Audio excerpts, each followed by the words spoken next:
Hello my dear students, okay very good morning to all of you. आज हम लोग पढ़ेंगे principle of conservation of momentum.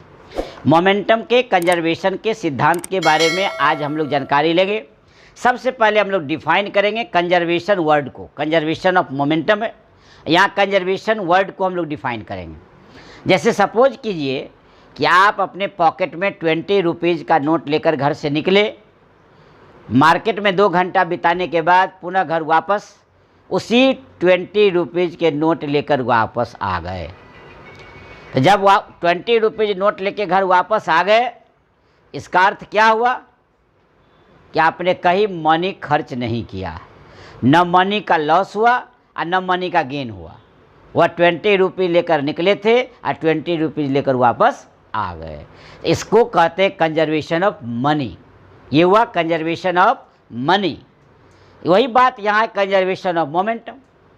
इसका अर्थ ये हुआ कि एक कोई सिस्टम है, निकाय है, उसमें बहुत सारा बॉडी है, तो उस सिस्टम में जितने बॉडी हैं उस सब का जितना टोटल मोमेंटम होगा वह कांस्टेंट के बराबर होगा। यानी टोटल मोमेंटम का जो सम होगा, टोटल मोमेंटम का जो योग होगा वो कांस्टेंट होगा, बराबर होगा।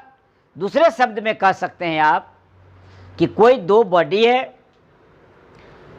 जो आपस में कुछ समय के लिए टकरा जाती है, तो टकराने से पहले का टोटल मोमेंटम और टकराने के बाद के टोटल मोमेंटम के सम के इक्वल होगा। यही principal of conservation of momentum है। आखिर कंजर्वेशन ऑफ मोमेंटम जिस किसी भी स्थिति में हो, कंडीशन है कि वहाँ एक्सटर्नल फोर्स एब्सेंट रहेगा। इन the absence of external force, बाहरी बल के अनुपस्थिति में ही कंजर्वेशन ऑफ मोमेंटम का पालन होगा, यानी principal of conservation of momentum लागू होगा। इन the absence of external force, याद रखेंगे आप, किसी बाह्य बल की अनुपस्थिति में, अर्थात टक्कर से पहले का कुल मोमेंटम और टक्कर के बाद का कुल मोमेंटम इक्वल रहेगा। ड्यूरिंग कोलिजन आपको चर्चा नहीं करनी है। कोलिजन से पहले यानी टक्कर से पहले और आफ्टर कोलिजन टक्कर के बाद, वैसी स्थिति में टक्कर से पहले बॉडी का कुल संवेग, टक्कर के बाद के बॉडी के कुल मोमेंटम, कुल संवेग का सम जो होगा वो इक्वल होगा, यानी बिफोर एंड आफ्टर। यदि आप ये ला देते हैं, इसका अर्थ हो गया कि कंजर्वेशन ऑफ मोमेंटम के प्रिंसिपल को आप वेरीफाई कर दिए, जस्टिफाई कर दिए, आप उसको सत्यापित कर दिए। यही काम करना है आपको।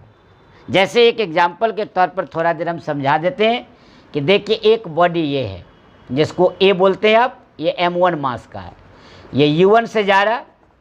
यहाँ दूसरा बॉडी भी है जिसका मास m2 है और ये u2 से जा रहा है। गौर से देखिए आप, यहाँ दोनों बॉडी टकरा जाता है। देखिए टकरा गया, टकराने के बाद फिर ये बॉडी है v1 से और दूसरा बॉडी भी फिर v2 से चल दिया। गौर से देख लीजिए, ये m1 और ये m2। इसका अर्थ क्या हुआ कि इसका momentum mass into velocity m1 u1, इसका momentum mass into velocity m2 u2, दोनों का सम कर दिए। तो देखिए इससे ही हो गया, यह है ड्यूरिंग कोलिजन, ड्यूरिंग कोलिजन, और ये क्या हो गया बिफोर कोलिजन, बिफोर पहले। और ये देखिए m1 v1 और ये m2 v2, mass into velocity that is momentum. ये हो गया आफ्टर कोलिजन। तो बिफोर कोलिजन और आफ्टर कोलिजन, यानी ये सम और ये सम, यदि दोनों इक्वल ला देते आप, इक्वल, तो वैसी स्थिति में कंजर्वेशन ऑफ मोमेंटम का प्रिंसिपल जस्टिफाइड हो गया। यानी टक्कर से पहले जो टोटल मोमेंटम था और टक्कर के बाद के भी टोटल मोमेंटम, दोनों का सम अलग अलग। देखिए before and after total momentum of the body, after total momentum of the body, और उसका दोनों का सम इधर इसके दोनों का सम यदि इक्वल हो जाए तो हम मान लेते हैं कि कंजर्वेशन ऑफ मोमेंटम के प्रिंसिपल सही माना जा रहा है। क्या हुआ, देखिए यहाँ दोनों अलग अलग है, ये टकराएगा कब, जब ध्यान रखेंगे जब u1 ग्रेटर देन क्या होगा u2, एक ही ट्रैक पर है तो नेचुरल है ये इधर बल लगा रहा है, ये इधर बल लगा रहा है, तो मान लेते हैं ये F1 लगाया, ये F2 लगा दिया। तो ऐसी स्थिति में जिस समय बल लग रहा है दोनों मिल इंटरेक्ट हो रहा है वह ड्यूरिंग कोलिजन है, लेकिन यहाँ देखिए ये इंडिपेंडेंट है, ये देखिए इंडिपेंडेंट है, ये देखिए इंडिपेंडेंट है, ये देखिए इंडिपेंडेंट है, एक पाथ पर वन डायमेंशनली जा रहा है। तो ऐसी स्थिति में आपने देखा कि टक्कर से पहले भी बल नहीं लग रहा है, टक्कर के बाद भी फोर्स नहीं लग रहा, यानी एक्सटर्नल फोर्स एब्सेंट है, only during the collision external force present है। तो हम इस केस को ले ही नहीं रहे, हम तो ले रहे हैं बिफोर एंड आफ्टर। और वैसी स्थिति में यदि ये दोनों का सम हम इक्वल ला देते हैं तो कंजर्वेशन ऑफ मोमेंटम को सही मान लिया जाएगा। ये ध्यान रखना है, इस पर बहुत सारे सवाल आपके एनसीईआरटी में हैं। तो ये तो चूँकि मैथमेटिकल कंसेप्ट है, तो जब तक इसको मैथमेटिकली कंसेप्ट को हम लोग रिटन में नहीं ले आवें तब तक समझने में थोड़ी कठिनाई होगी। अब हम लोग देखते हैं इसको रिटन में कैसे इसको प्रूफ करेंगे। तो अभी हम बता रहे थे principle of conservation of momentum. अब देखिए रिटन वर्क में हमने लिख दिया according to this principle in the absence of external force. इसका अर्थ हुआ कि external force do not act on them, उस समय the algebraic sum of two और more than two bodies always remains constant. Algebraic sum किसका, momentum का। तो algebraic sum of momentum of two और more than two bodies always remains constant. Clear हो गया कि दो या दो से अधिक बॉडी का बीजीय योग किसका, तो मोमेंटम का, संवेग का हमेशा कांस्टेंट रहेगा। कब, जब एक्सटर्नल फोर्स वहाँ एक्ट नहीं करेगा। इसका अर्थ हो गया that is sum of total momentum before collision equal to sum of total momentum after collision. एक मैथमेटिकल टर्म के रूप में m1u1 plus m2u2 equal to m1v1 plus m2v2। इसका अर्थ हुआ कि u1 u2 इनिशियल वेलोसिटी है, v1 v2 after collision final velocity है, जिसको फिगर के द्वारा समझा दिए हम। देखिए a और b दो बॉडी है जिसका मास m1 और m2 है, u1 और u2 वेलोसिटी से मूव कर रही है बिफोर कोलिजन। कुछ समय के बाद दोनों टकरा जाता है, टकराने के कारण एक दूसरे टकराते समय एक दूसरे पर F1 और F2 का फोर्स एक्ट करता है, जैसा कि फिगर में दर्शा दिया गया। During collision, after collision they move with another velocity v1 and v2, जैसा कि आप यहाँ दिख रहा है आफ्टर कोलिजन। इसी बात को यहाँ हम भाषा में लिख दिए कि a और b दो बॉडी है। देखिए m1 m2 से जा रहा है, u1 u2 वेलोसिटी से मूव कर रही है, 30 सेकेंड के बाद दोनों टकरा जाता है, टकराने के बाद उसका वेलोसिटी v1 और v2 हो जाता है। F1 और F2 be the forces exerted on the bodies during collision as shown in figure. Now initial momentum of A का इनिशियल मोमेंटम क्या होगा, mass into velocity m1 u1, B का क्या होगा m2 u2। तो ये इनिशियल हो गया। फाइनल क्या होगा, mass into velocity m1 v1, B का क्या होगा m2 v2, यहाँ लिख दिए m1 v1 and that of m2 v2।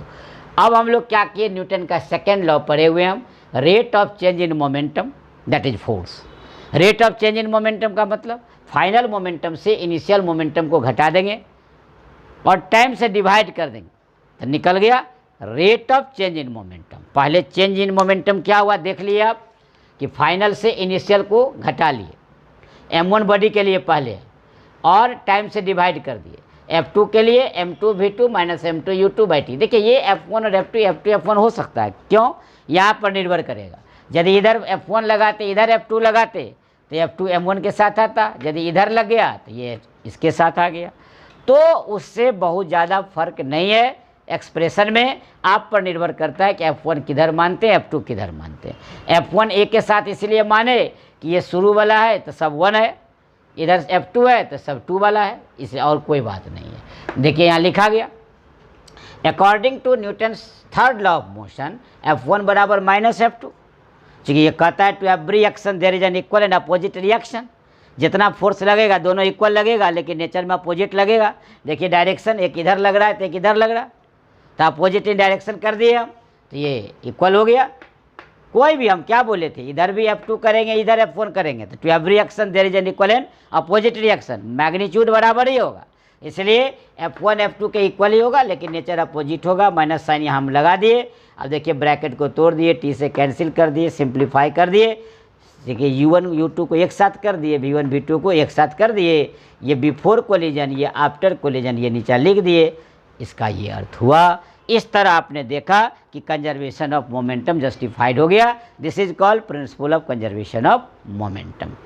Clear, ध्यान रखना है, कंजर्वेशन का मतलब कंजर्व्ड, संरक्षित। तो आज हम आपसे लेते हैं सुविधा, फिर इसका एप्लीकेशन और इसके पर आधारित प्रॉब्लम हम लोग अगले लेक्चर में देखेंगे। आप भी रखें अपना ख्याल। तब तक आप अपना प्यारा यूट्यूब चैनल रियल फिजिक्स को पढ़ते रहें, निरंतर उस पर बने रहें। अच्छा लगे, समझ में आए, सरल भाषा हो तो आप सब्सक्राइब करना न भूलें, अपने दोस्तों को भी शेयर करना न भूलें। किसी प्रकार का कोई कंप्लेंट हो, समझ में दिक्कत हो तो आप उसको कमेंट बॉक्स में ज़रूर डालें, रिप्लाई ज़रूर मिलेगा। तब तक के लिए धन्यवाद।